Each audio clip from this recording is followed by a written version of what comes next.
Ben ritrovati cari amici per questo nuovo appuntamento con il meteo. L'autunno sta prendendo piede nel vero senso della parola sul nostro territorio, sono arrivate delle piogge su gran parte delle regioni del centro-nord, tuttavia sembra si tratti di un passaggio rapido. Proprio per capire perché sarà un passaggio rapido volevo farvi vedere una mappa in quota circa 5.500 metri incentrata su Mercoledì, quindi andiamo avanti di qualche giorno, ma è una mappa significativa che ci fa vedere la risalita dal Nord Africa di una figura di alta pressione. Si tratta di un'alta pressione che avrà a farci compagnia appunto nel corso della settimana e che ci proteggerà da nuove incursioni atlantiche probabilmente fino a venerdì. Di conseguenza, come dicevo, si tratta di un passaggio perturbato abbastanza rapido, anche se qualche residuo qua e là potrà esserci nei primi giorni della settimana. E per capire un po' la distribuzione delle precipitazioni andiamo a scrutare un attimo cosa ci dicono le mappe delle precipitazioni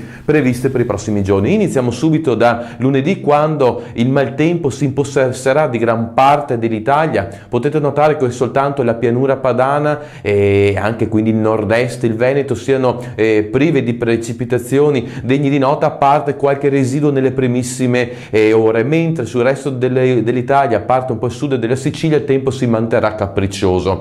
Per quanto riguarda martedì, le cose andranno già meglio. Ci sarà il ritorno del sole su buona parte delle regioni, a parte le zone alpine, le parti della Calabria, qualcosetta nella Sicilia più orientale, però sul resto del territorio il tempo sarà buono, le temperature sono in calo. Tempo buono anche mercoledì, quando ci saranno solo qualche precipitazione sulle Alpi, e anche giovedì la situazione sarà abbastanza identica, quindi con dei residui di precipitazioni che interesseranno le zone di confine. Quindi possiamo dire che la settimana vedrà un graduale miglioramento del tempo, appunto per l'allontanarsi di questa perturbazione, mentre bisognerà fare i conti per forse un nuovo possibile peggioramento alla volta del prossimo fine settimana. Con ora concluso, auguro a voi tutti una buona settimana e, se avete tempo e voglia, ci vediamo nel prossimo appuntamento.